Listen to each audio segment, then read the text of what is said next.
Good day, and welcome to this very special and timely webinar. It is my honor and my deep joy to welcome you to this time together. And timely webinar. We will be exploring some very difficult issues, but issues that are very timely. We will be exploring some very difficult issues, but issues that are very timely. We will be exploring some very difficult issues, but issues that are very timely. We will be exploring some very difficult issues, but issues that are very timely.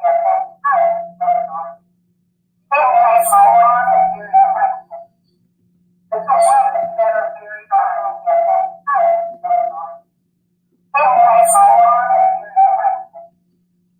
I apologize. I'm getting a bad echo and I'm not sure that I'm being heard. I apologize. I'm getting a bad echo and I'm not sure that I'm being heard. I apologize. I'm getting a bad echo and I'm not sure that I'm being heard.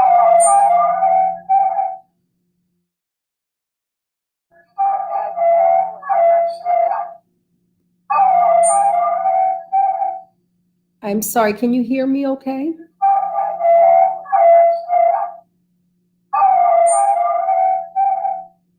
I'm sorry, can you hear me okay?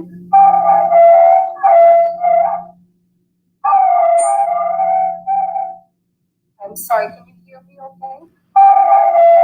Dr. Angelique, do you have Facebook or YouTube up? We just need you on StreamYard. Yeah, I keep getting a very bad echo. Something's wrong. We just need you on StreamYard. Yeah, we keep hearing something in the background. It's your... Okay, I think, is that better now? Okay. Yes, it is. Thank you. Okay, I apologize. Once again, you're most welcome to this timely webinar. This webinar is being hosted by the Daughters of the African Atlantic Fund. These are daughters of Africa who have explored the background of our narratives in the Americas that bring you this webinar today. We will be joined by major experts, women of African descent who are also daughters, who will bring their expertise to this film, Do Not Harm, that has been organized, written, and presented by our own daughter, Dr. Evelyn Parker. We are so excited to welcome you to this time of conversation with these amazing experts who will come in their own way to help us understand the period and the narratives of women of African descent during this time. We are pleased to present voices on the front lines of Black women. So we will be exploring these issues of health, and so without further ado, it is my honor to bring to you our experts who will come to you in their own way to share their perspectives on the film. We hope the film has blessed you, enlightened you, and prepared you for this time together. Our first panelist we bring to you is the Reverend Dr. Sanchez Collins. She is with the Northwestern Medical Group, and she is also the associate pastor of St. James African Methodist Episcopal Church in Chicago, Illinois.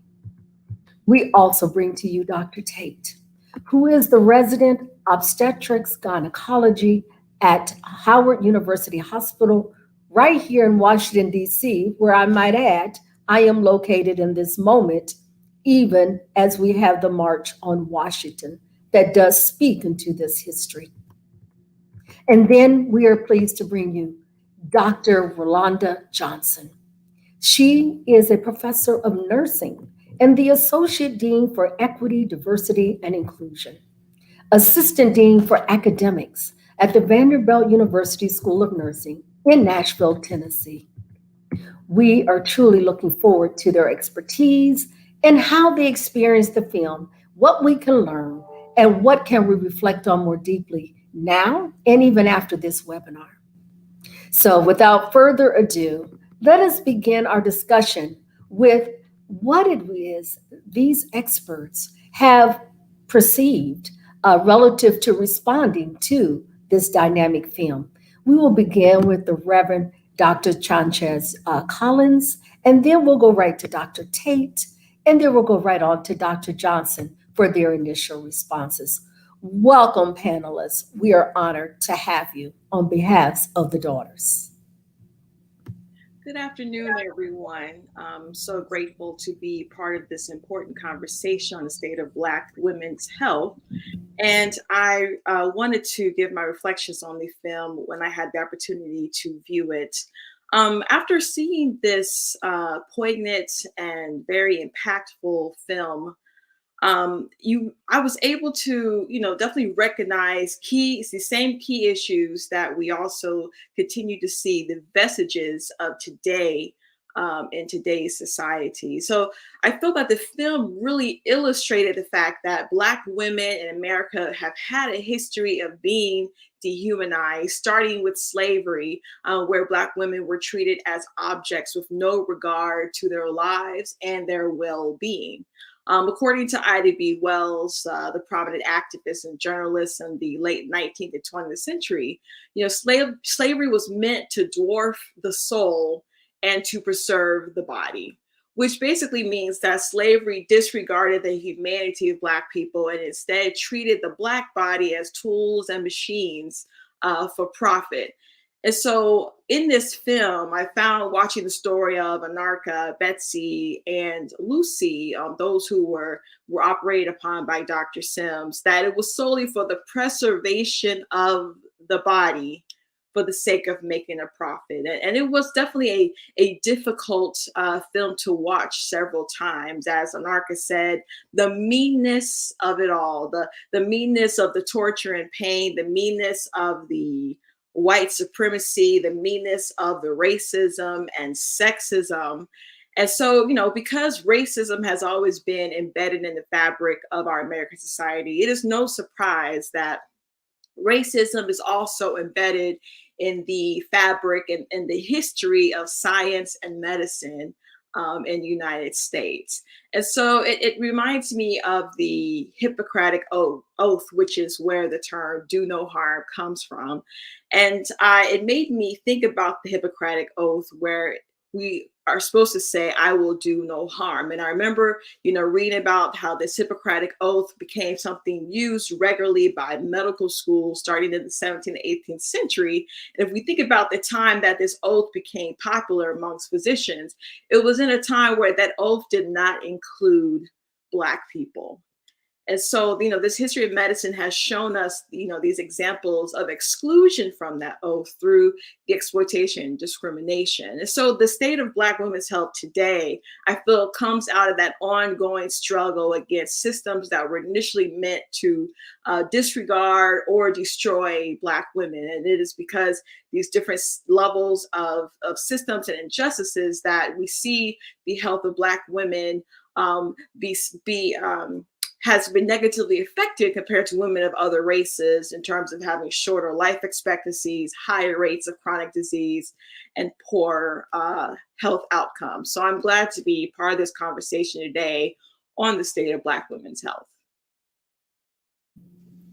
Thank you so much, Reverend Sanchez Collins.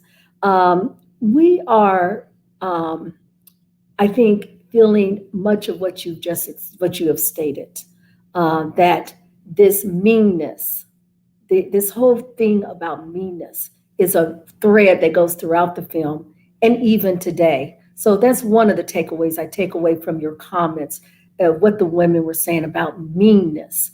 And I don't know we always use that term as much as we should, the sense of meanness.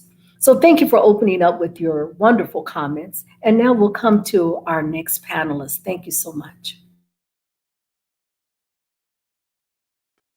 Yes, thank you so much for having me. It's truly an honor to be present and to be a part of this panel and this discussion and be here with such esteemed professionals in the field. I know that you mentioned experts. I would like to consider myself an expert in training, as I'm still a resident physician, but hoping to be an expert sometime soon.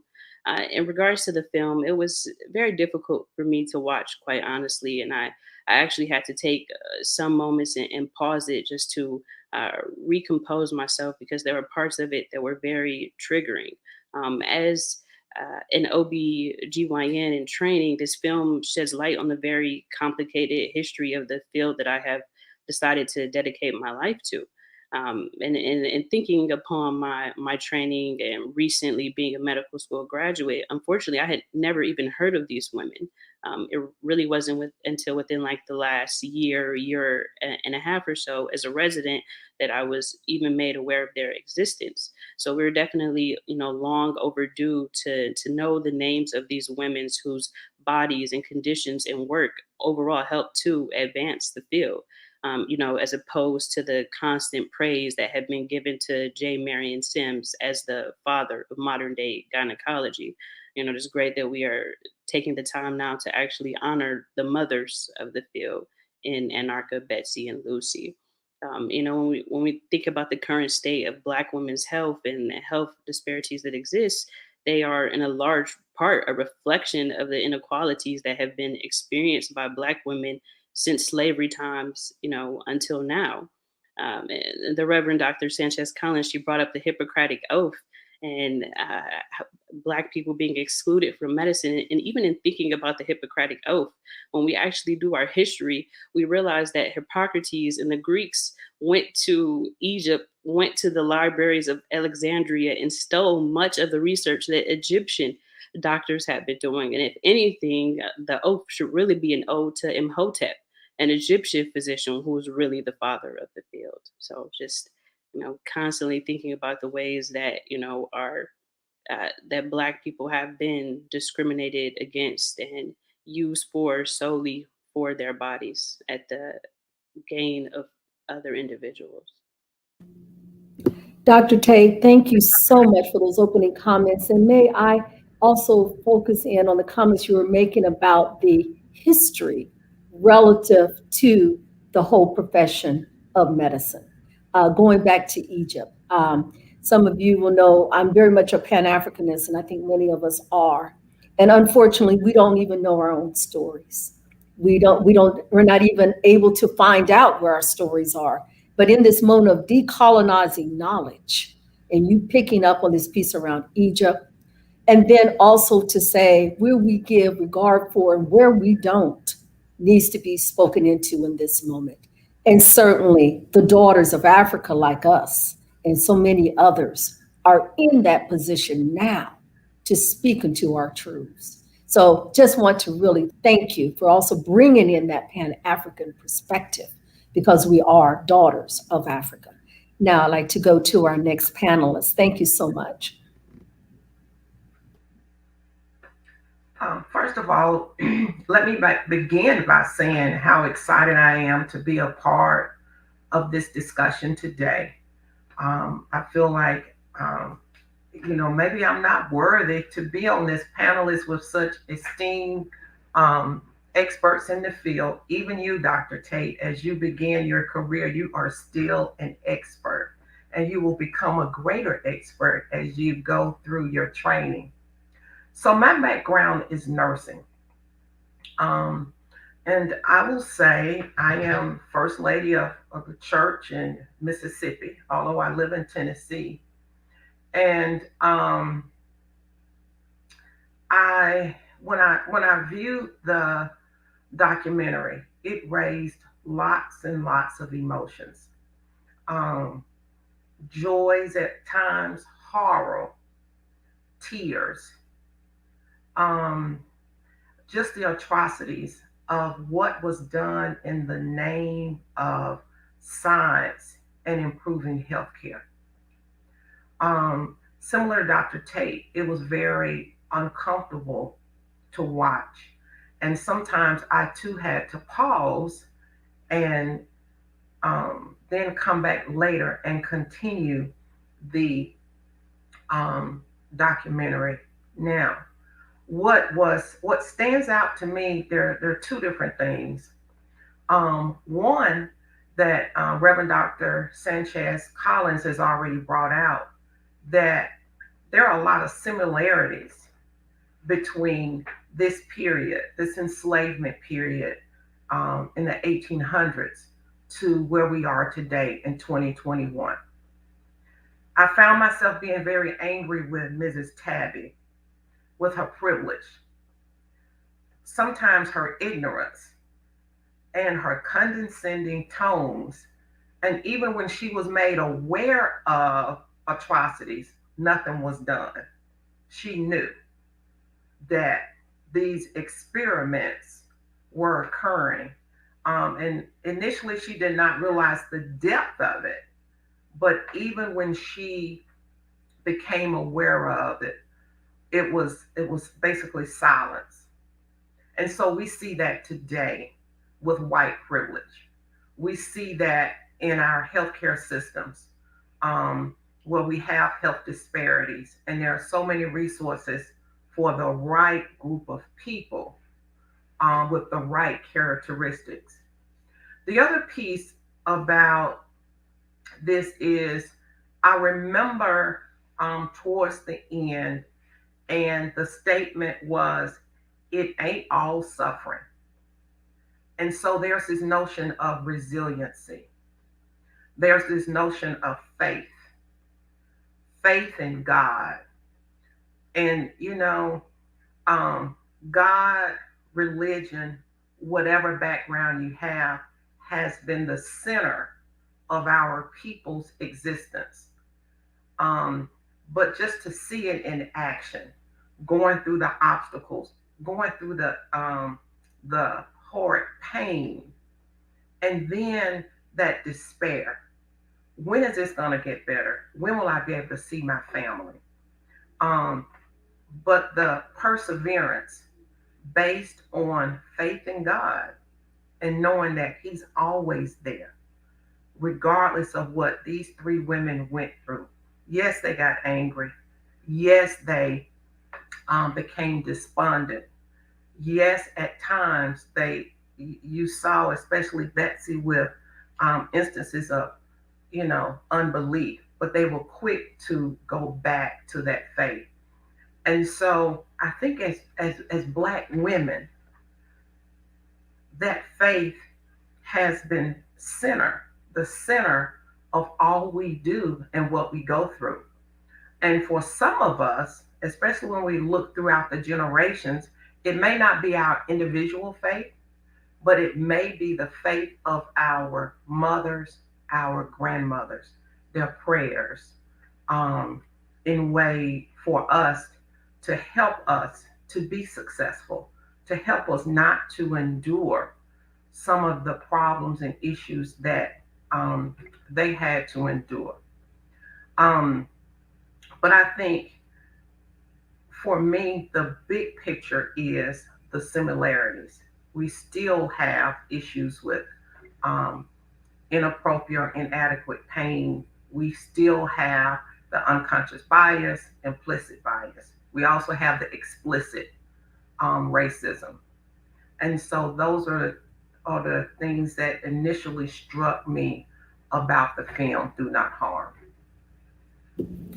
And thank you so much, Dr. Johnson, for your insights and your responses. And I certainly agree that you have also to help thread the previous comments as well. So thank you for that. But also thank you for mentioning the critical issues around faith. I will share in my moments of watching the film that I had to stop and start the film as well. I mean, I had to do that also. It was much like when I read The Color Purple when it first came out. I had to start that book 5 different times because I couldn't get by Dear God. I mean, this film, I had a similar response. So I had to stop and start. But I do recall that once I made my way through the film, like you, Dr. Johnson, I went immediately to my faith because, again, for us, it's not a conversation about theory. It's not abstract. This is personal. This is our ancestry.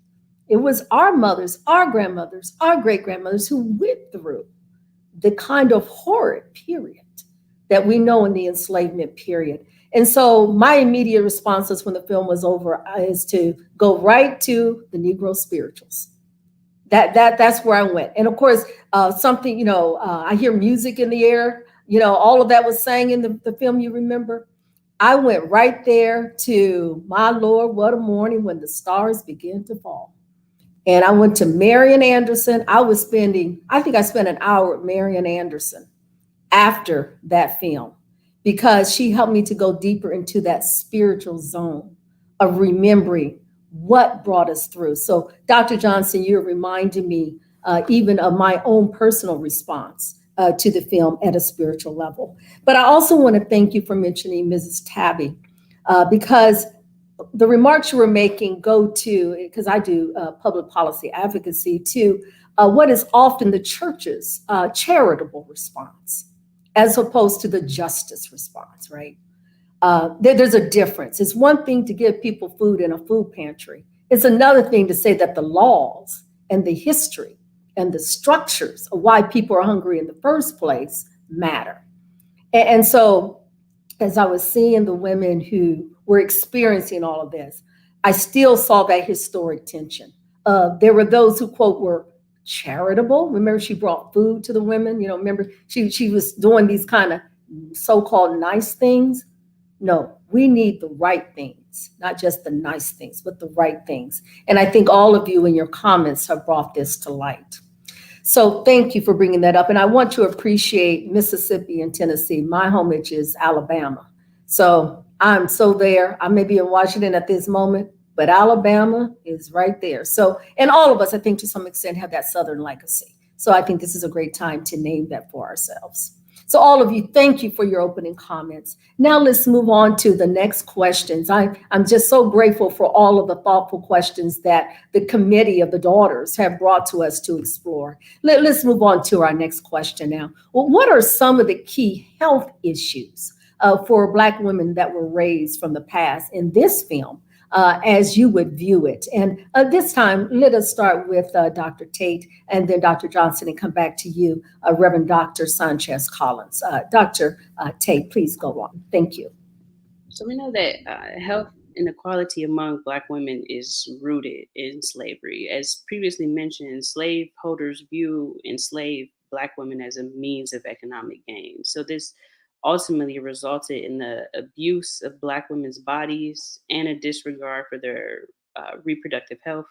Black women were forced to procreate with little regard for their self-interest, with limited access to medical care, and the history of Black women's access to healthcare and then overall treatment by the U.S. medical establishment, health establishment, especially like when we look at gynecology, it contributes to the present day health disadvantages of Black women. We have higher prevalences of many health conditions, including heart disease, stroke, cancer, diabetes, obesity, maternal mortality and morbidity, as well as stress. And this all is, as previously stated, rooted in slavery and what the mindset is about the value of the Black body. Thank you so much. Let us go now to our second speaker. Thank you. So, just to extend what Dr. Tate has said, the issues that I see today still go back to assumptions, inaccurate assumptions being made. And sometimes our white counterparts, healthcare providers, then build their plans of care based on those assumptions. I can remember a personal experience with me, which in no means begins to compare to the atrocities that these three ladies experienced in this film, but it deals with assumptions. So in 1985, I was a graduate of Tuskegee. It was Institute then, but now Tuskegee University. And in '86, that January, I started a new job as a registered nurse. Young, head in the air. I had it all together. Look at me, world, here I come. And then I had to go for my physical exam for the job. And I will always remember, and I will not call the physician's name, but I remember his name. It was a three-letter name. And he was from University of Alabama at Birmingham. And he says to me, I was Pierce at that time. Miss Pierce, what birth control are you taking? None, was my response. You aren't on any birth control. I said, no. And he then proceeded to tell me that I was going to end up getting pregnant. Never once did he ask me if I was sexually active or if I was celibate, which I was at the time. I was not engaging in sexual intercourse, but he made an assumption. And I can only say it was because of the color of my skin, because I had the education as an RN, that I would end up getting pregnant. And so for me at that time, I did not understand the dynamics of the interchange. But that is what we see a lot of time in Black women's health, even today, assumptions being made. If you're from low income areas, if you're not as educated, if you're perceived as not being an advocate for yourself.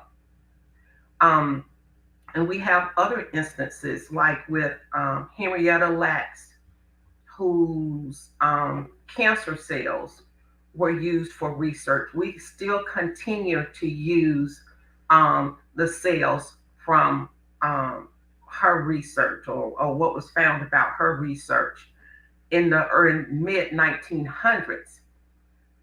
Although we acknowledge her as a Black woman, her family has never received a penny for the gains that occurred from that research. We still see and hear from healthcare providers that say Black Americans have tough skin. We tolerate pain better. We don't need as much pain medicine. We see it with chest pain.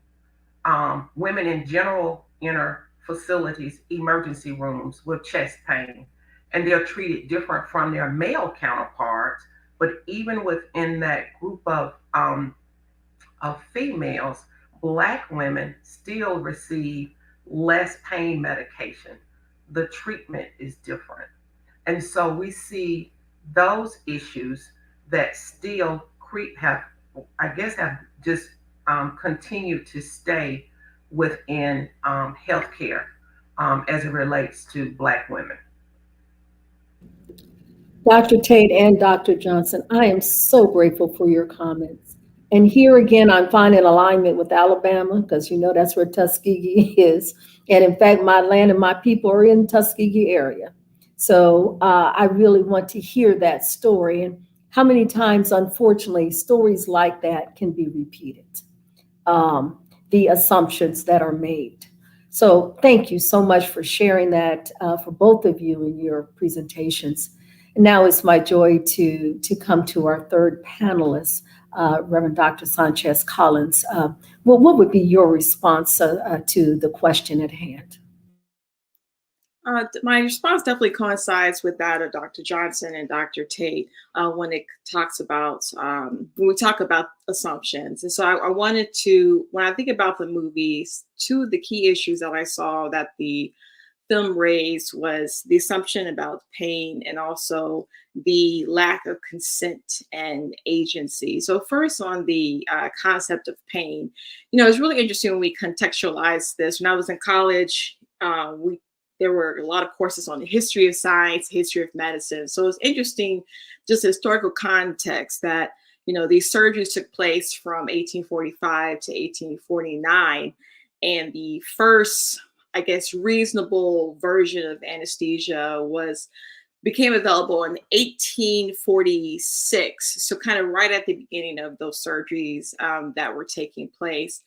And it's an interesting time where those who the anesthesia became available to were people who were felt to need pain treatment. And I think that, you know, you have to also put this in context that there is this debate about even whether to use anesthesia, because at that time they still had a lot of risk of death at that same time. But at that moment, medicine is trying to decide, you know, how do we prioritize reducing a human being's suffering? And so when you think about that, like when anesthesia is being used, it's for those who physicians at that time felt the empathy as a human being to reduce suffering. So it's not surprising that these 3 Black women did not receive it at the time, despite it starting to be available, because the thought that their suffering was not acknowledged.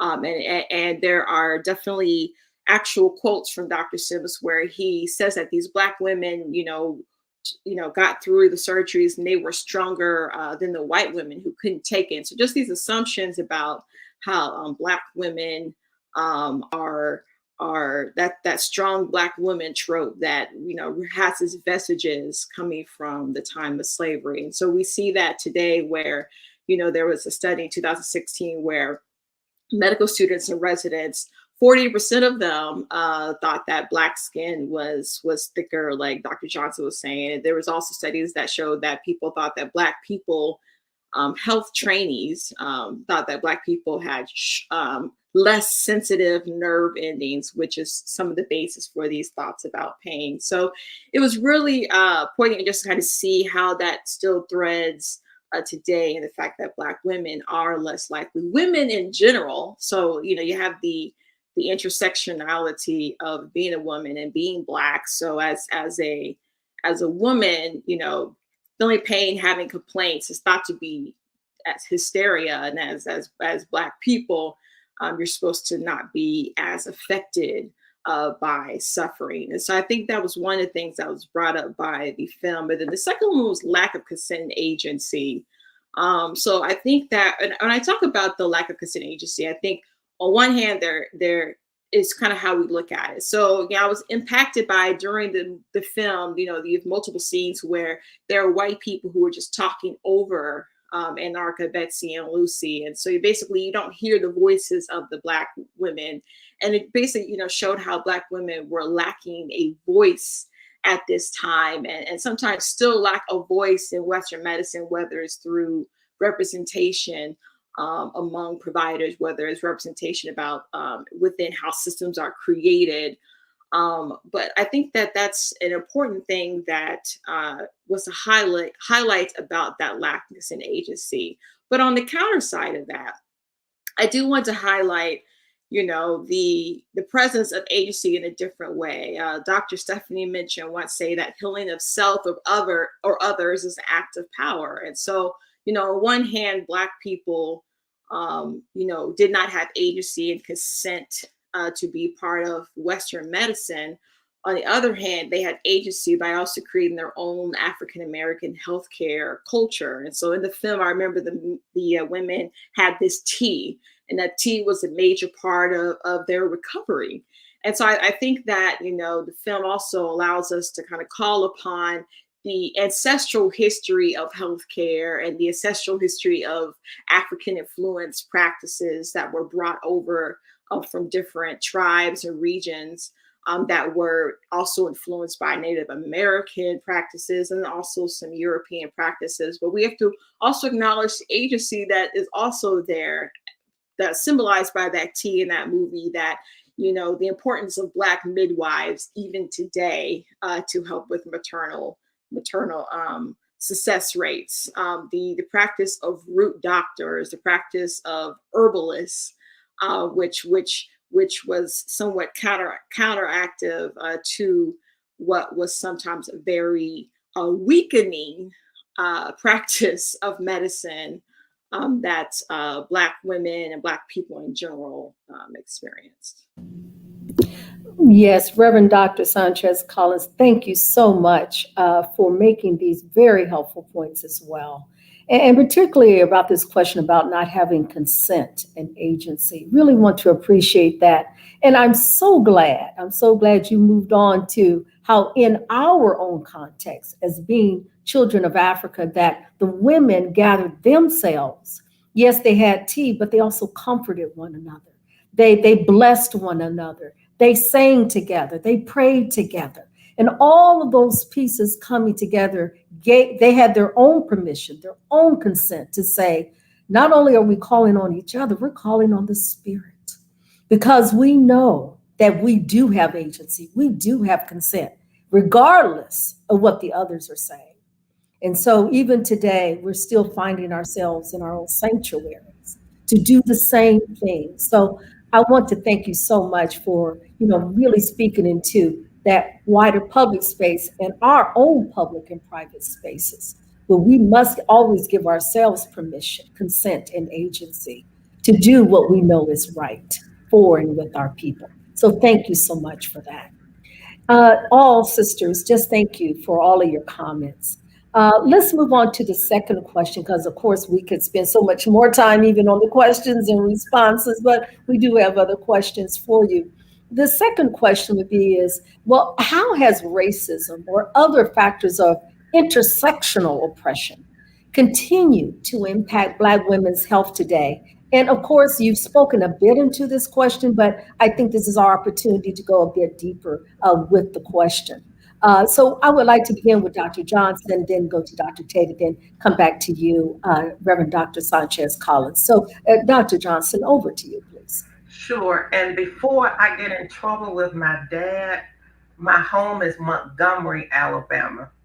That's where I was born and raised. And he still resides there.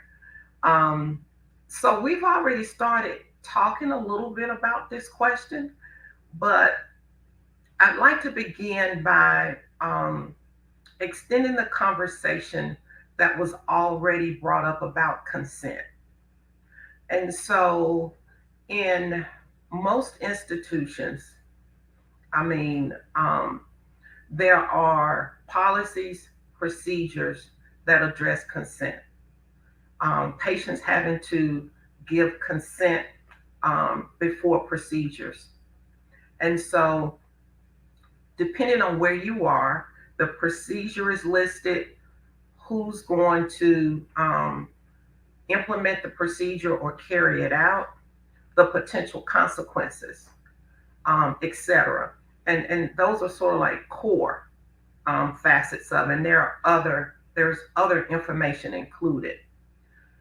I think it is wonderful that we have consent, and it is needed. And we could talk about all day where there have been atrocities related to the lack of consent or inappropriate consent, even beginning with the Tuskegee syphilis study as an example. When I think about racism and the consent process, I think about whether or not individuals who are signing the consent actually understand what the consent means. We know in our society we have issues of literacy. And so I believe that sometimes for Black women, especially if we've been in pain, or maybe we've had excessive bleeding or other major issues, we feel like the procedure that is being offered to us is our only way out. And so we may sign a document, but not necessarily understand, one, all of the potential complications related to the procedure, and two, we may not truly understand all of the other alternatives that may be available to us. And so I believe racism, again, assumptions may become a part of that process in hurrying it along. And so I think we have to be careful and really, those of us in healthcare, be change agents within our institutions to make sure that we do all that is necessary to ensure that individuals understand the procedures that they are allowing others to do. And then the other has to goes back to pain. A study was done in 2019, and it was by the American Journal of Emergency Medicine, where they looked at many previous studies. I think it was about 14 studies to look at pain management. And there's clear documentation from that study and previous studies that acute pain treatment or management with patients is very different based on race. So we still see that. The film very vividly shows us how Dr. Sims felt that these three women, just because of the color of their skin and because they were not treated as being human beings, but in my mind, they were objects for a purpose.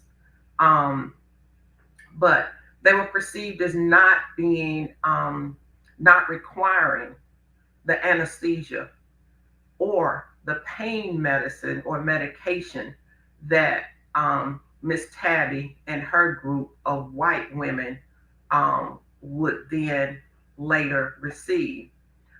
And I think that's still true. That thought has been passed from past generations to what we see in our healthcare facilities now. Think about sickle cell anemia.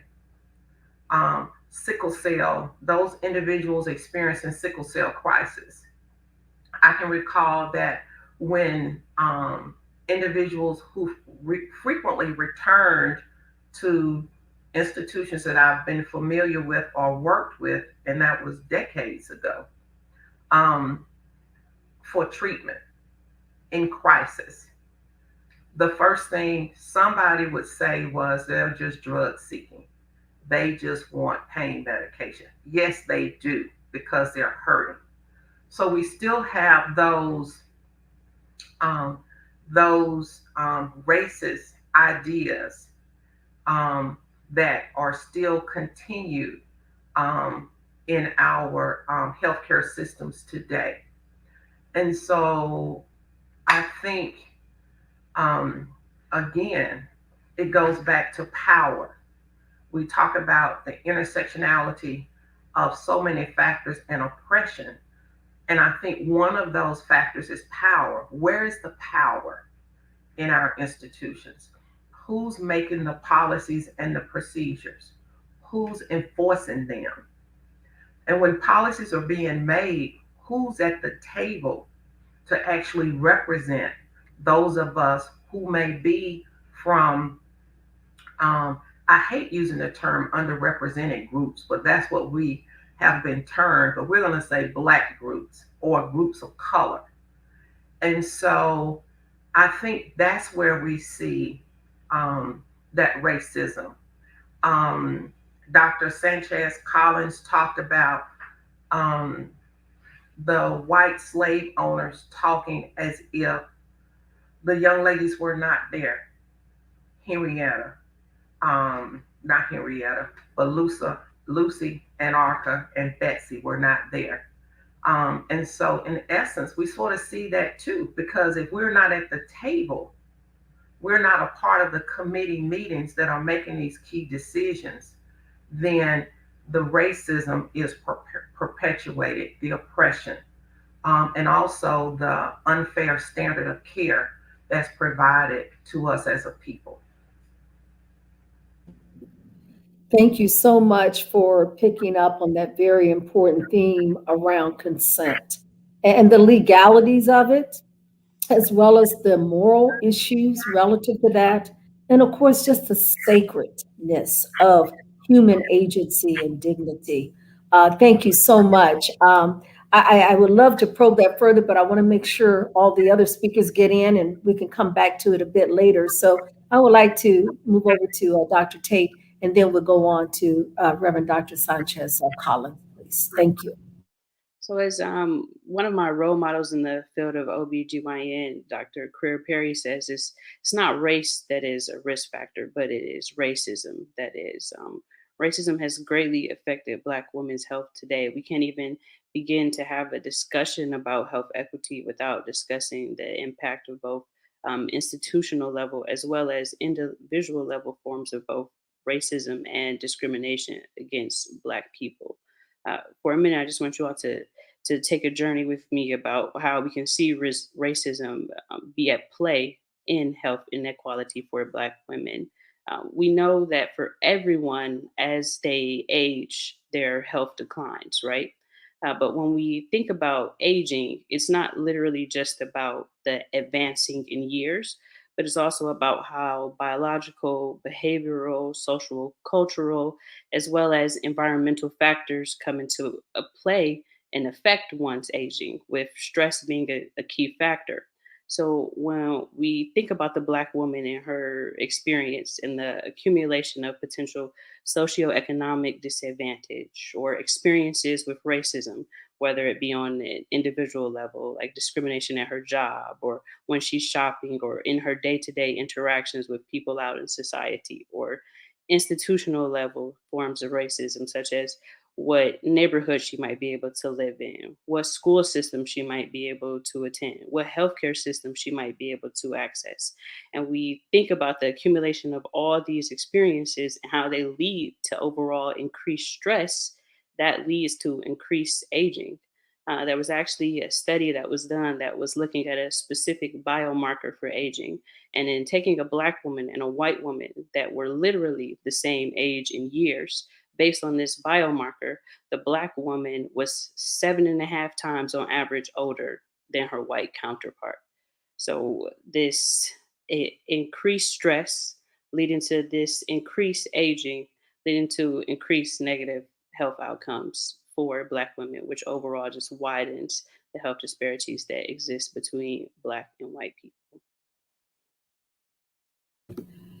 And thank you for speaking directly into both the physical and the mental stresses that come into play relative to the lives of women of African descent. It's such a critical point.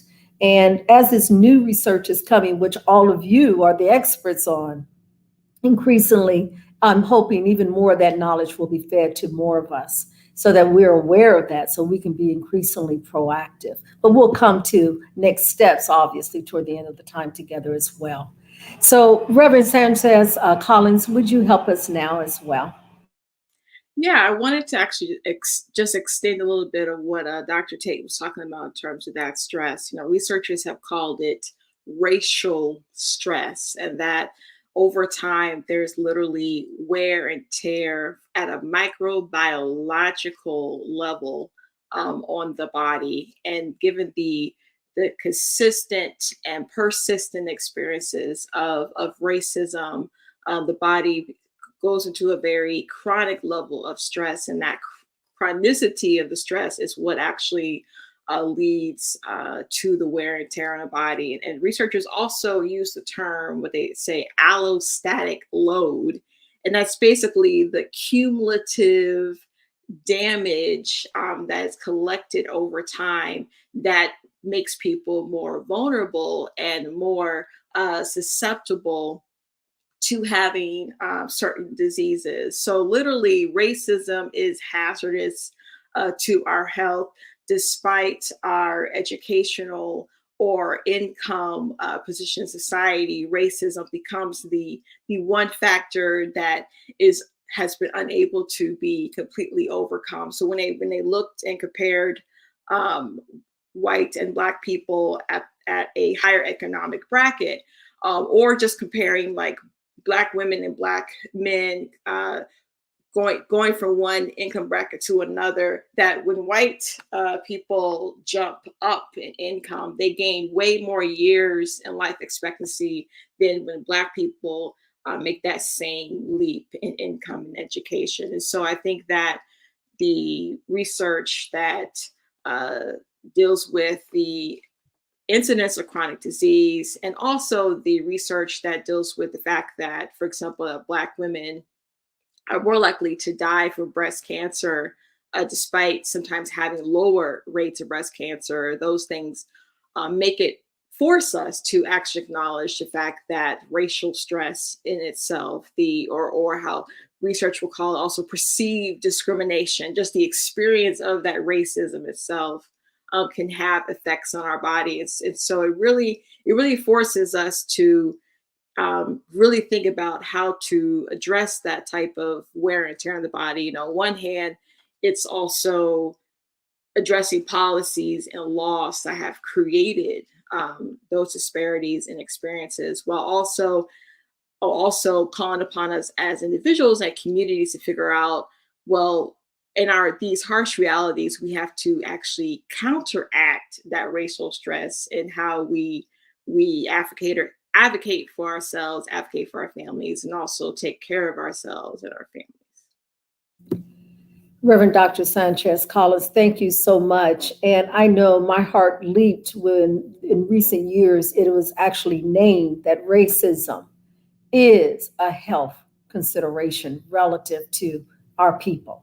That was just a major statement. And all of you have affirmed that. But of course, people of African descent, I think we've always known that, right? I mean, because we have been living these realities, even as we perceive the stories of the women who are in the film.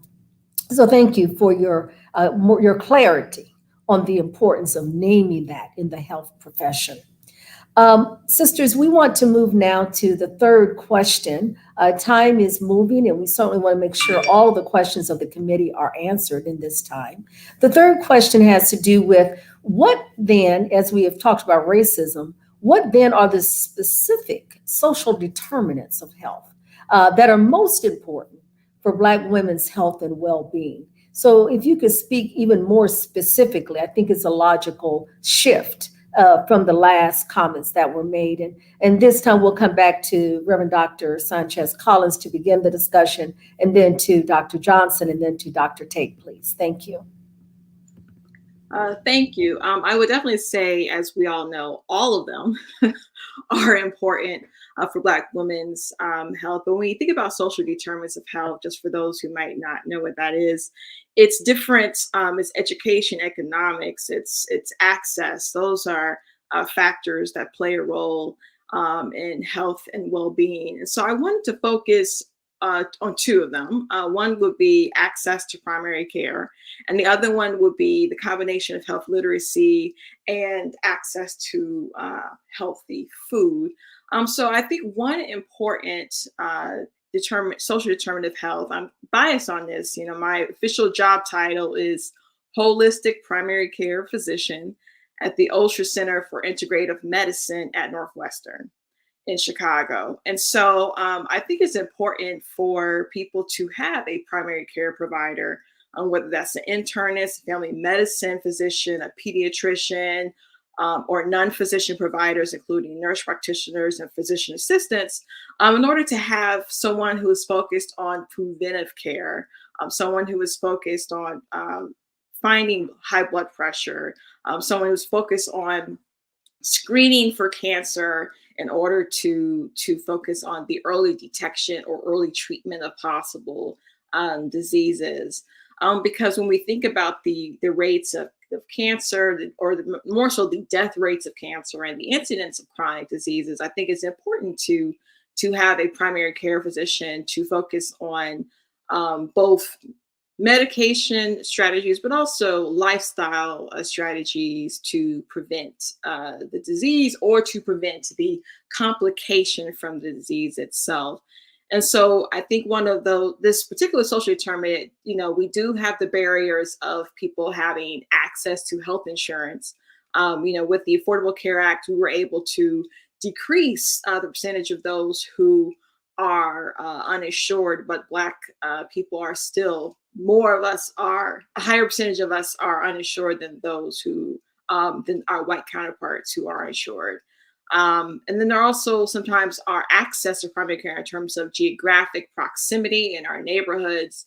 So those are some of the barriers that definitely have to be addressed by improving our healthcare system in the United States, so that people actually have access to this preventive approach of health but also having protections for people to be able to leave work to see their doctor, given that a lot of offices work during the daytime. The second piece is health literacy and access to food. We all have heard the term that food is medicine, and that is indeed true. Food nourishes the mind, the body. It both prevents and treats disease. And many studies have shown that a plant-based diet that focuses on whole vegetables and fruits, plant-based foods, helps eliminate, helps reverse, improves heart health, and it reduces the risk of stroke and other bad events that can happen to health. And so I think that addressing some of the barriers to that in terms of creating more proximal access to supermarkets, because we know that in a lot of Black low-income neighborhoods is often hard or takes a lot of time to get to a grocery store. And if you do have a convenience store or a smaller food market, often the prices are higher for healthy food. I know that there was a program that in New Haven, Connecticut, the Yale School of Public Health partnered with a bunch of convenience stores to start subsidizing access to healthy food in those places. And I think also the expansion of SNAP programs to food markets, I think is definitely going in the right direction. But I would say two significant social determinants would be, like I said, the access to primary care and understanding about the literacy about food as medicine, but also having access to healthy food. And thank you, Reverend Dr. Sanchez Collins, for those wonderful observations. I will say, as one who works full-time on public policy and faith engagement relative to food justice issues, I couldn't agree with you more that the nutritional aspects, not just food, but nutritional food, makes such a huge difference relative to the care of our health. And plant-based diets and other diets that reflect what it is our bodies really need to sustain itself are critical. And of course, historically, people of African descent have not been able to have the kind of access to nutritional food that others have had. And as we now know, with the reduction of Black farmers, for example, which is now under 1%, that's one of the issues I'm working on primarily now, we don't even own the lands and the places where we can grow our own nutritional food for the benefit of our people. So thank you again for mentioning that in your various points around literacy and, of course, having the kind of healthcare that all of us deserve. So thank you. Now we would like to come to our second speaker, please. I believe I had requested that Dr. Johnson come next and then Dr. Tate. Thank you so much. Well, let me begin by saying Reverend Dr. Sanchez Collins have addressed my top social determinants of health as it relates to women's health. But let me just add another one that deals with economic stability. I agree with the need for healthcare access, especially when we think about holistic care of the individual. I agree with literacy. I agree with the need for access to nutritious foods, to even physical activity places, parks, walkways that are safe, that are in the neighborhoods. But I think a foundation to all of these is perhaps economic stability. And we see that in the United States, as many as 1 out of 10 people live in poverty. And so when we think about our people, especially as we think about Black women's health, if Black women find themselves in jobs where they don't even have a decent living wage, it is very difficult then to think about eating better, to implement a better lifestyle or a healthier lifestyle. And so when I think about economic stability, I think about having all of those things that I need to be my healthiest, I'll say best. Um, and a lot of times with Black women, we don't have that luxury. My other colleagues have already talked about the impact of racism on the body and the stress. And I think this economic instability is a part of that as well, or another layer of it. When we think about making decisions of, do I have electricity tomorrow or do I have food?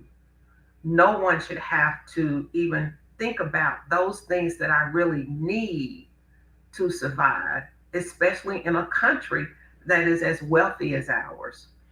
And the issue of healthcare access, there may be doors open, there may be programs, there may be physicians, there may be nurses, there may be nurse practitioners that are willing to provide care for individuals. But what are those practices that are in place, those policies that require a $50 payment before I can even talk to you, that are in place? As opposed to if assuming that economically, if there's more stability, I may have insurance. And so you take my insurance card and you may ask for a copay. And a lot of times, copays, they will say, well, we'll just ask you about it later. But I think the lack of economic stability then impacts all of those other social determinants that Reverend Dr. Sanchez Collins brought out earlier. And it's difficult, especially in our society, to make those hard decisions of what to do with our money when we only have a little. And I think back to those stories, or we read different stories about our people and where we have come and the sense of community. And so there was a sense of community where it didn't matter what your individual family had, we were there together and we would help take care of each other. And that added to the economic stability. But now over time, that's been disintegrated. And so we find ourselves with individuals and then individual families struggling just to have that economic stability. And it's almost like dominoes. Then everything else just starts falling down. And then we end up with all of these health disparities as it relates to Black women's health and their well being. Dr. Johnson, thank you so much for making mention of the wealth gap and the income gap. I'm sure most of us are aware that in 2019, the median white household held $200,000 in wealth, 7.8 times, and many round that figure up to 8, that of the typical Black household at 24,100. This is the narrative today, not 10 years ago, not 50 years ago, today. That is the wealth gap between the median white household and those who are of African descent in the US. And so when you speak into this moment relative to the economic social determinant, it is critical.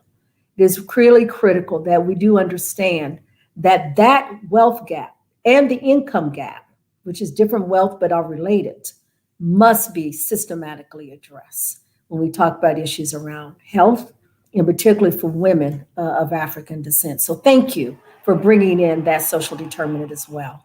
Dr. Tate, can we come now to you with your observations? Thank you so much. So I will come back to saying that all of the social determinants of health are important for Black women's health and well-being because they are all intertwined in the Black experience in America. And the overall Black experience is a key factor in Black women's health and well-being. Because let's say, for instance, I adjust for some of the social determinants of health, like I increase a woman's income or her educational level or her access to healthcare. And then I look at something like maternal mortality, and we'll see that there is no difference. That woman is still 3 times more likely to die than a white woman. So because of the interplay because of all of the social determinants of health, they are all key factors. If I had to list some specific ones, it would definitely be the ones that my fellow panelists already mentioned, as well as stable housing, as well as healthy and safe environments and high quality education. But because all social determinants of health play a role in our experience, they are all key in our overall health. When we just think about the Black experience in America from the arrival of the first slaves to this present day, over 86% of our experience has been under explicit racial oppression. If we think about from slavery and then our limited citizenship under Jim Crow and the Black Code, and then think about our post civil rights experience after 1964. But still, the Black experience has been greatly affected by all of the determinants. And 100% of our experience in this country has been in the struggle for humanity and equality.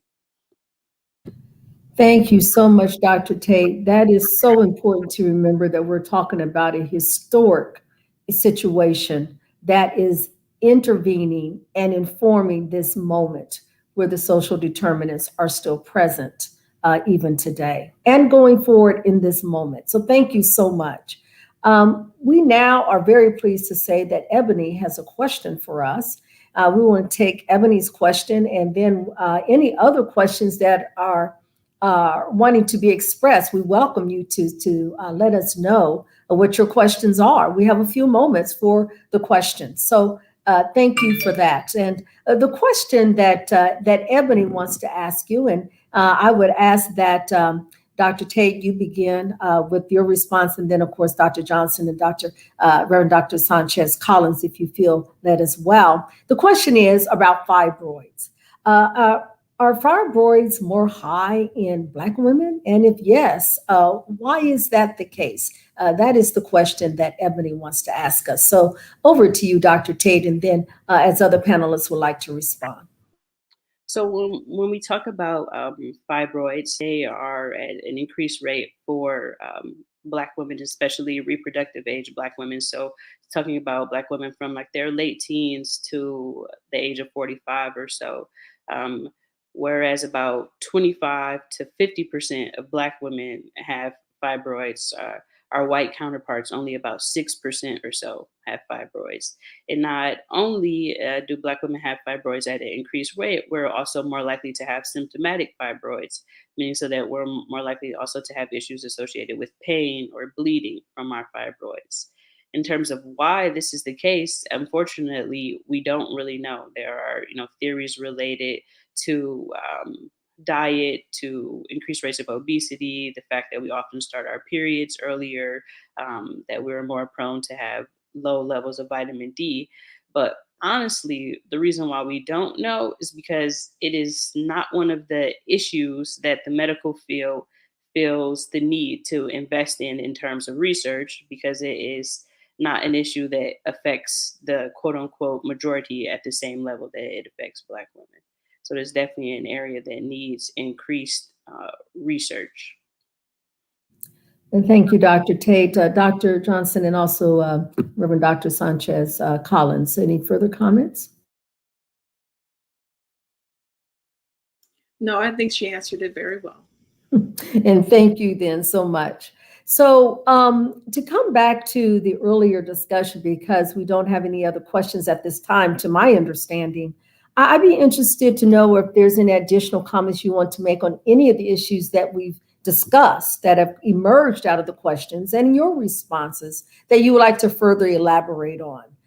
Typically in these forums, there are particular points that you feel that we didn't say it all. We didn't quite get everything in, but I want to give that time now. We do have about 10 minutes to explore any follow-up responses you may have at maybe about 2 or 3 minutes each relative to some more ground you think we should really be covering to complete the substance of this webinar. And I would like to begin with Dr. Johnson and then go to Dr. Tate and then Reverend Dr. Sanchez Collins in that order, please. So Dr. Johnson, over to you, please.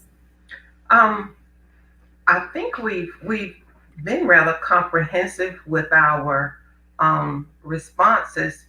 Um, One of the areas I think um, that maybe we could expand on is that of advocacy. I think Reverend Dr. Sanchez Collins talked about it earlier.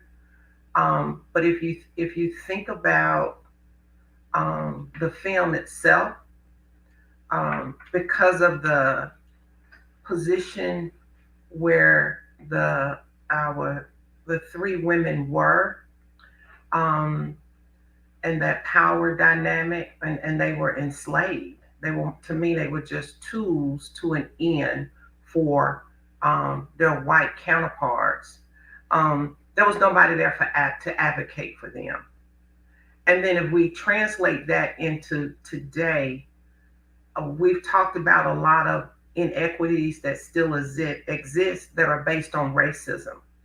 And so I think that is a part of each of our responsibilities to serve as advocates. I know in nursing, several of the roles that we try to share with future nurses is to be that of an advocate for all patients and to be change agents.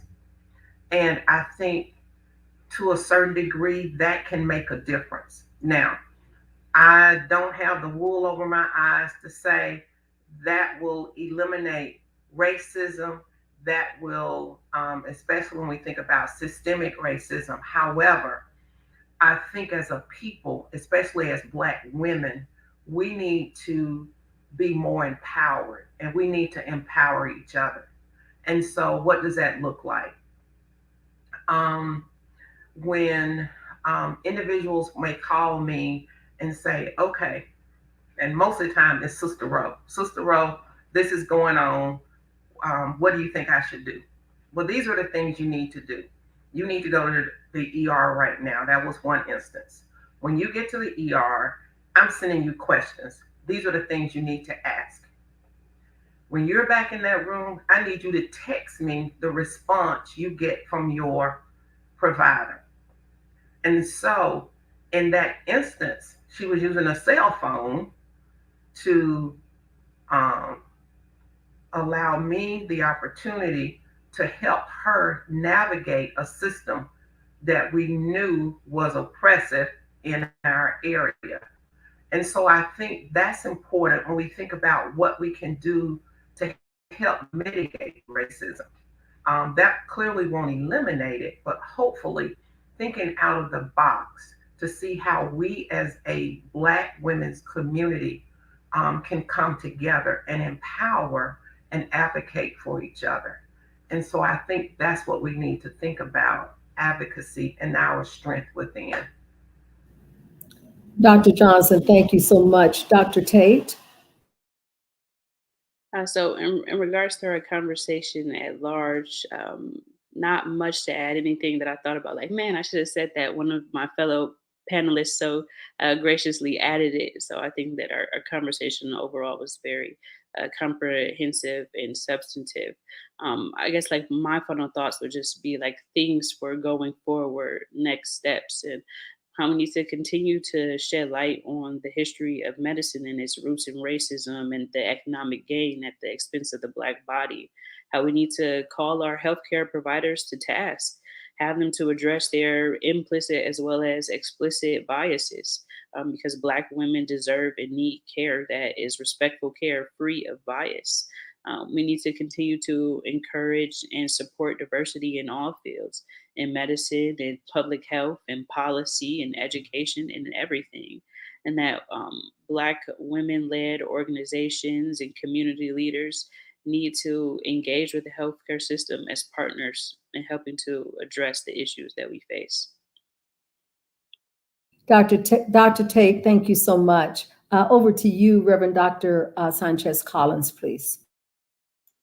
I guess my closing remarks would be I remember that the Billy Avery, the founder of the Black Women's Health Initiative, said that each of us have agency. Agency is the power within us to change ourselves, but also the world around us. And so as we do go forth and we face the realities of racism, sexism, and all the other intersectional isms that affect our health and our lives, just kind of going back a little bit and just I am inspired and feel that we are still undergirded by our ancestors who have always put forth a holistic and communal approach, which has been many times countercultural to the American myth of being self-made and focusing on the individual.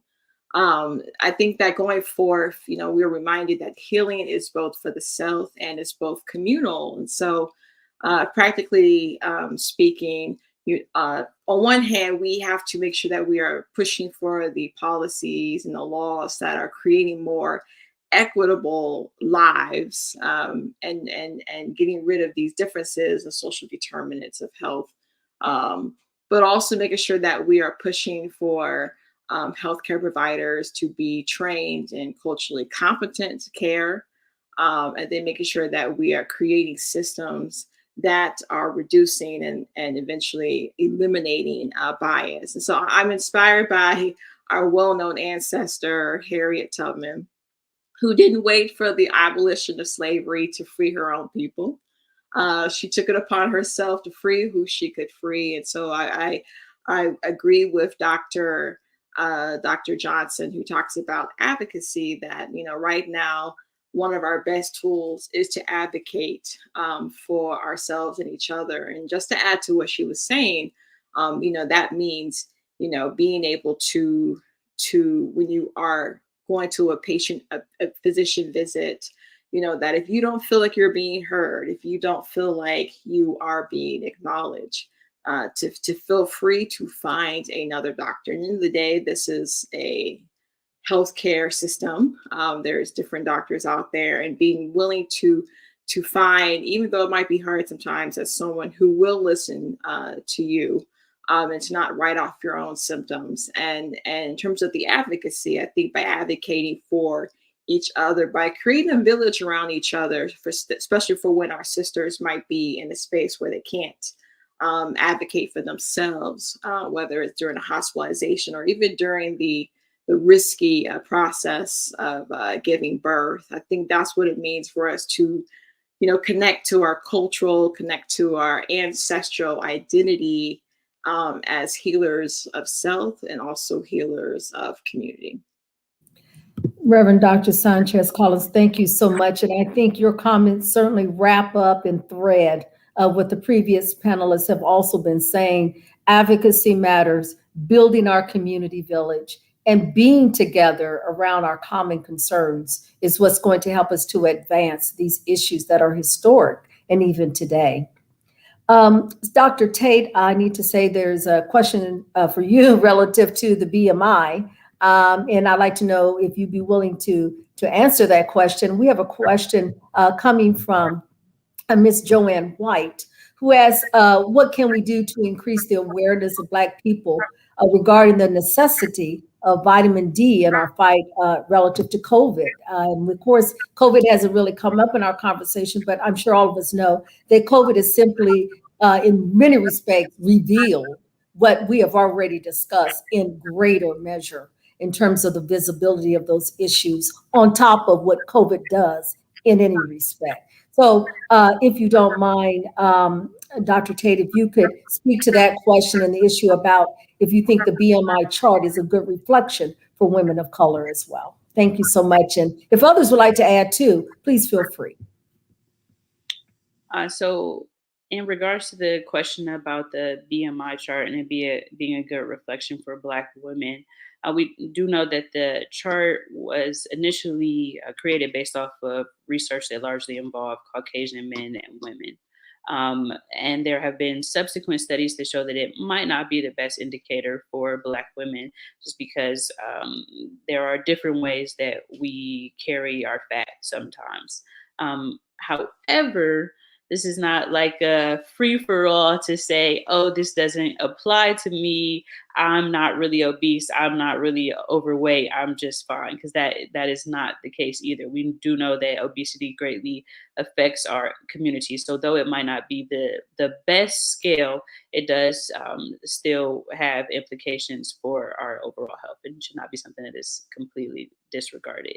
And if the Reverend Dr. Sanchez Collins, as a fellow primary care, has more to add on that, that would be appreciated. Thank you. Yeah, I think not much to add, but I would say that I have yet to see a BMI that was in the obesity range.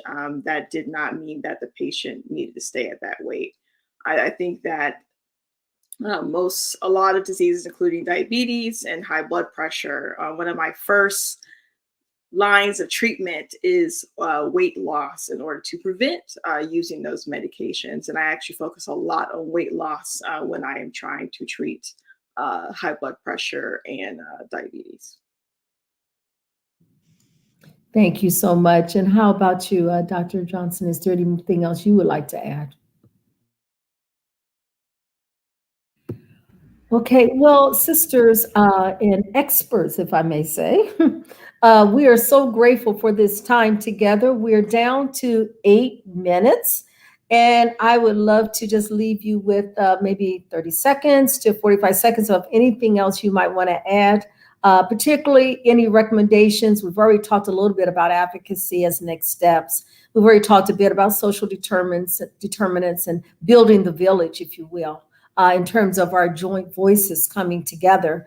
And I'm particularly mindful of that. I think I said this earlier, that there are thousands of us right now in Washington for the March on Washington. And there are so many of us in that march, including yours truly. But of course, this webinar was critically important for me today as well. But let's just take maybe up to like 45 seconds or so for any very quick wrap up comments, and particularly around these particular measures of steps forward. And then we will wrap up our time together. So let's start with you, Reverend Dr. Sanchez Collins, and then Dr. Tate, and then Dr. Johnson, please. Thank you so much.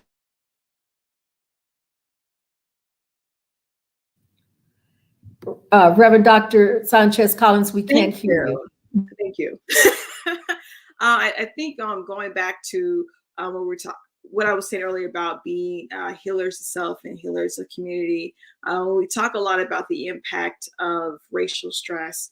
I definitely want to highlight a few resources in terms of addressing the stress and also addressing the mental health consequences that can come from the experiences of life. There's 2 websites that I recommend highly. Some of you might have heard of it, therapyforblackgirls.com, or also zencare.com. And I encourage you that if you are feeling the weight of stress, which can have, whether it's from various social determinants of health, given its significant impact on Black women's health, I encourage you to check out those resources in order to benefit from seeing a therapist to help give you tools and skills to live life as best as we can. Thank you. Thank you for that. That's very helpful. And then over to you, Dr. Tate and Dr. Johnson. I just want to say thanks again for allowing me to be a part of this panel. It was truly an honor. As Black women, we are the gatekeepers to our community. So let's continue to have these conversations. Let's continue to engage.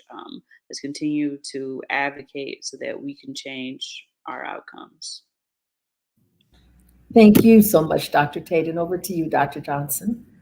Again, thank you for the opportunity to share and for me to personally learn and grow. At the end of the film itself, there were a few lines that I think summarized next steps.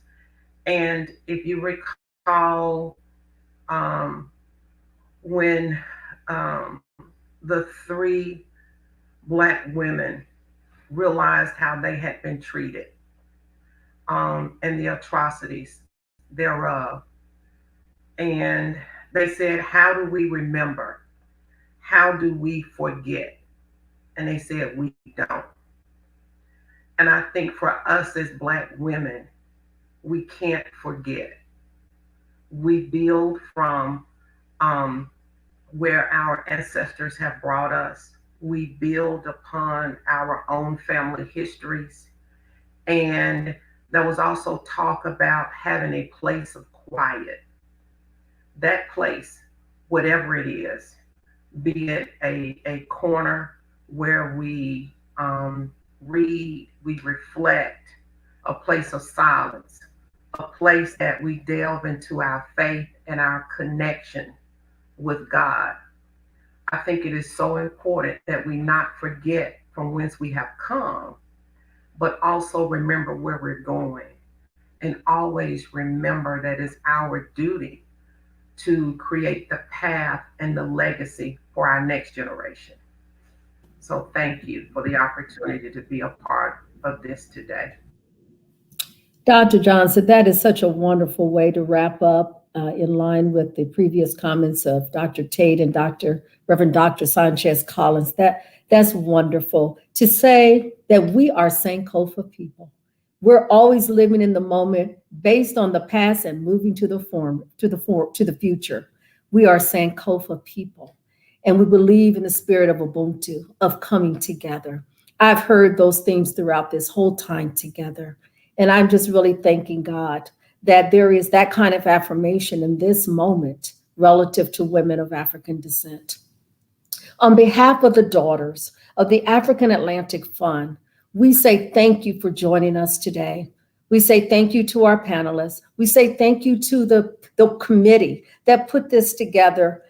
We are so grateful. And to Dr. Parker especially, we thank you because you're the one that had the vision for this to come together. And so we invite you to go to our website, go to the Daughters website and learn more about us, support the work that we're doing, and also to get engaged in your community, in your networks, with your family. The more we lift our voices, the more the invisibility becoming visible for our future, for our children, as well as for ourselves. So we thank God for you.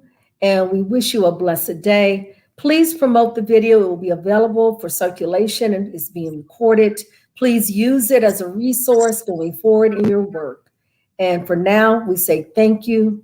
God bless you on this great day of the March in Washington, D.C. Ashe and Amen and Selah.